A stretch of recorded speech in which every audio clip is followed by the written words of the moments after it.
Uh, so I'm by the pool here in the tower where I am staying, and I'm gonna show you because the pool area is completely empty. And so basically on let's see which day. On Wednesday I have. No, it's going to be on Thursday. Then I am traveling to Copenhagen, so I'm going to Lund. Inshallah, but yet unfortunately, but you know, because it's quite nice to be here in Dubai.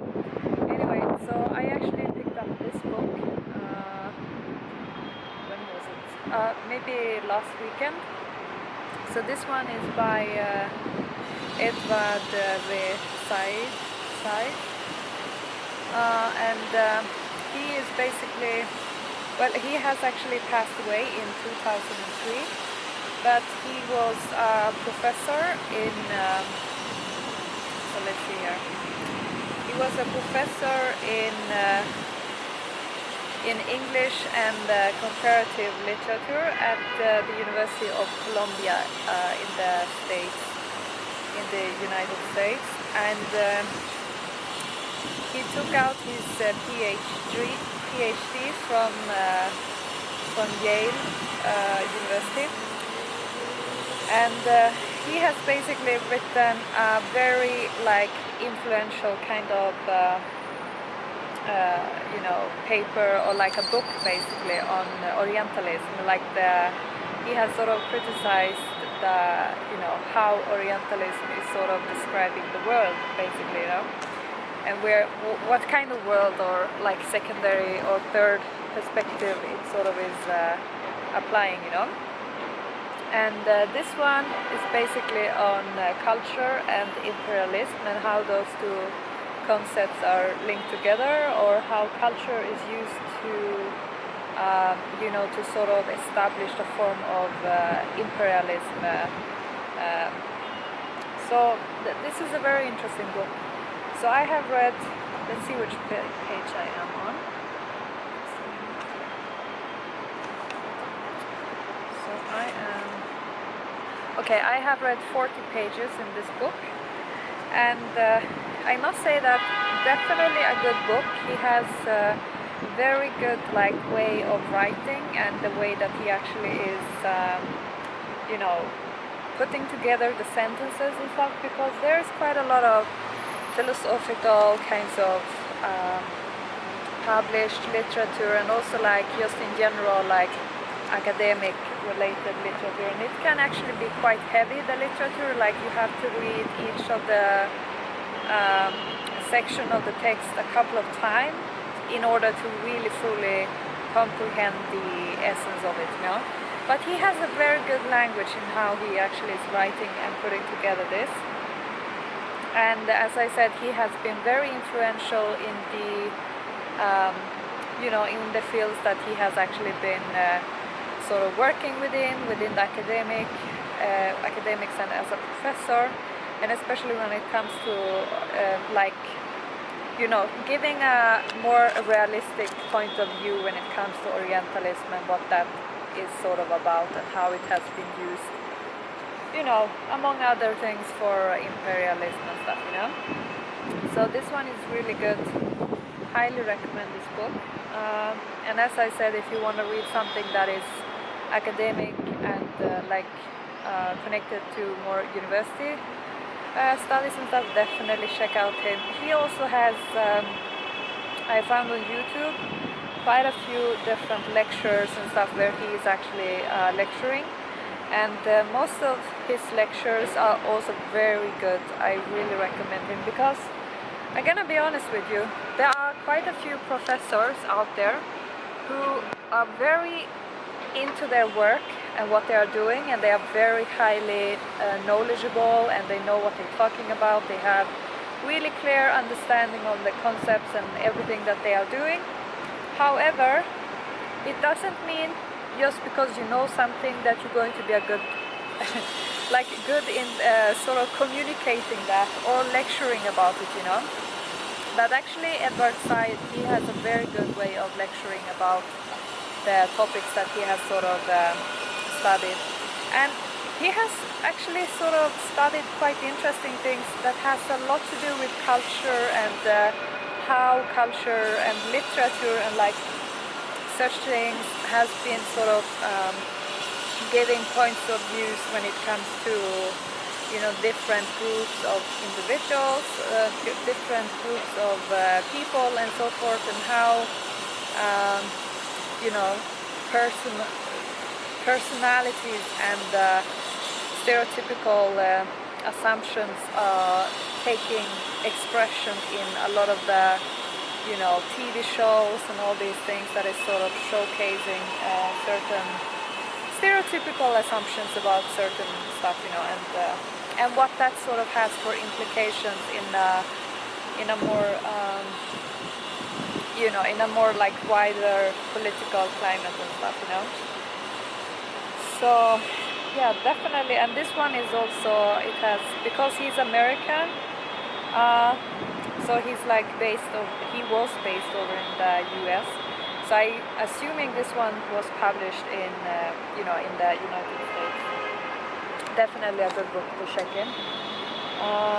So I'm going to be traveling to Copenhagen on Thursday, and I will be in Copenhagen on the afternoon on Thursday. This week on the, wait, let's see here, on the 28th of February. So I am currently undertaking a master paper, which I have one master paper that I just had the instructions for given, so I'm trying to put together the paper for that.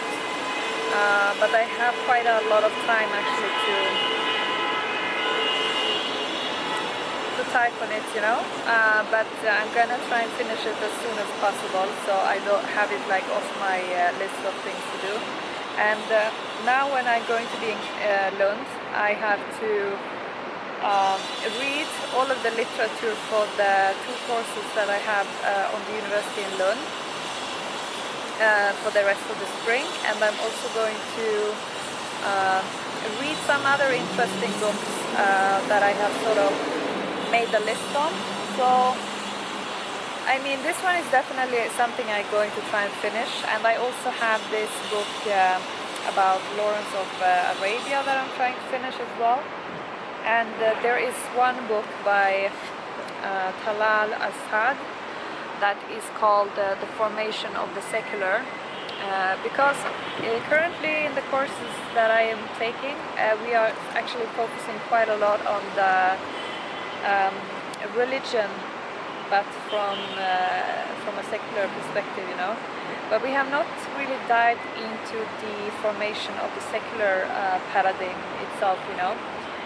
Which is something that Talal Assad has actually sort of written about, but he is also, I'm not sure in which, I think he's an anthropologist professor, and I would say that he might be based in the US, but I'm not sure about it. But however, he's also written quite interesting,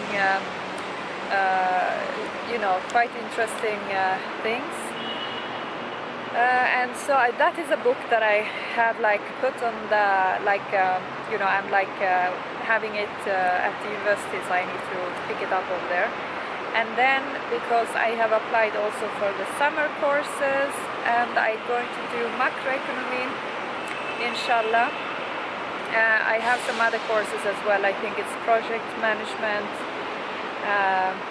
psychology. Psychology is a huge field, but this one was related to individual psychology, because I have studied quite a lot of psychology, but this one was more individual based. So I took one such course into the application, and then there was law. Like I had books for the law courses, because I was actually starting those last January, but I actually dropped out of those courses because I was doing something else at the same time. I was doing financial accounting and management accounting, and those courses took quite a lot of time and effort to sort of put together. So, and I was traveling and all kinds of things. But now I have sort of applied for that as well, so maybe I will be doing that. So I'm not sure how many credits I will be doing in the summer, because my plan is to be working in the summer and combine it together with studies as well. So I will see how that's gonna go. And actually my initial plan now from the 27th was to go to Istanbul, actually, because one of my courses is going to Istanbul on the 10th of March, and it's quite an interesting group because it's a couple of professors, quite a few students, and some other staff that are employed by the university where I'm taking some courses at. So, and they're gonna go there on a field trip and visit a lot of interesting places and speak with a lot of interesting people there who has quite expertise in what they are doing. So I wanted to go on that field trip, but I will see, inshallah. Maybe I will be going, we will see, you know. However, there was not optimal flights to Istanbul, so I decided to go to Copenhagen, because now I haven't been there for quite some time, and I need to go and check out my apartment and try and get done the rest of the spring term when it comes to all this literature and all these things that I have on the universities, you know. As well, I have now a couple of books that I also need to get hold on, and it takes some time to get them, so, and to read through. I think I have around 15 to 20 books to read for the academics, so I have quite a lot to read when I'm over there.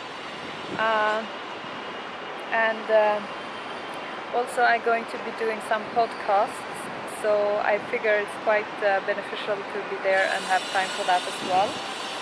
And I also have a PhD application in the process, so I have to see how that is going to turn out, and it can be quite beneficial to be there just now in the Mars. But once I am finished with that, I think I'm going to be traveling from there, so I'm not going to stay there for the entire spring, basically. So let me try and show you what it is. Because you have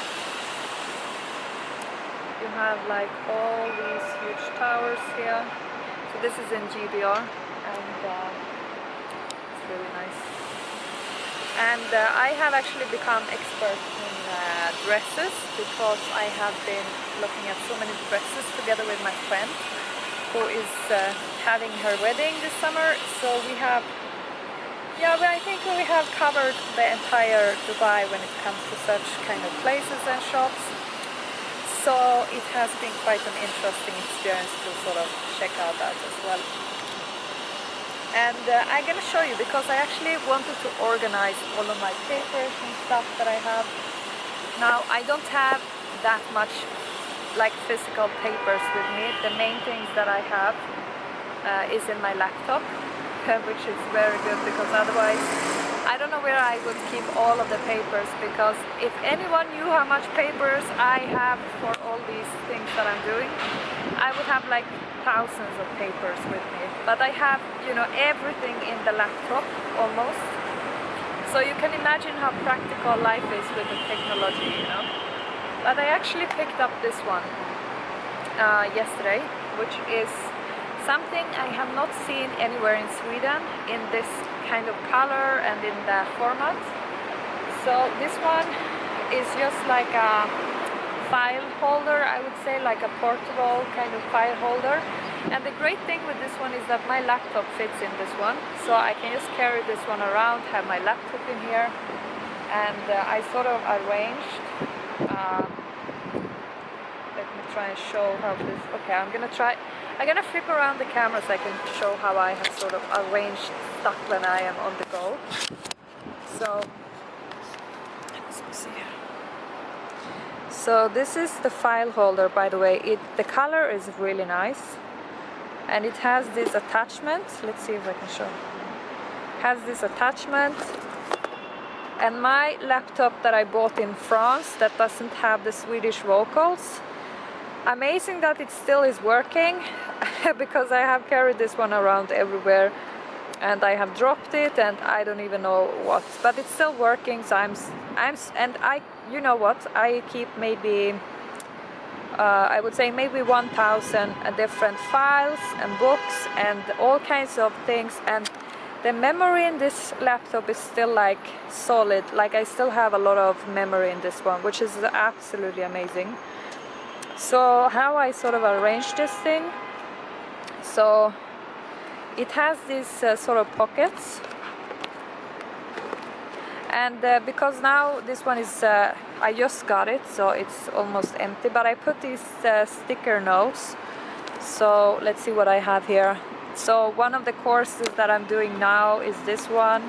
Then I have another course here, another course here. This is for the PhD. I'm going to start and sort of gather stuff for that as well. Here I have a summer course and more summer courses currently. And then this is for the book that I'm typing on. And then I have, what is this? Oh, okay, so this is just for when I'm doing any films or, you know, whatever I might have for creative kind of moments when I want to do something. I go gathering stuff, going to be gathering stuff into that one. And then this is for podcasts and stuff. And then it also has a pocket in front here. So I like to write. Oh, now my paper is flying away. No. So I like to write down. I like to write down everything that I do, and like to have to-do list for every single day. So I typically write a to-do list in the evening before. And just have all the stuff that I need to do on a list. Since I am my own manager currently, and also I have I bought papers which are loose like this, quite nice stripes in the blue color, so they are kind of easy to read, and also they have these you know, these kinds of holes here. So let's say I can put this one in here.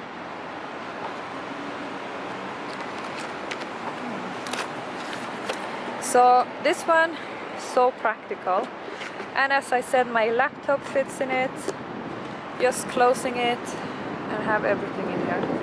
And then on this side I have another paper in here.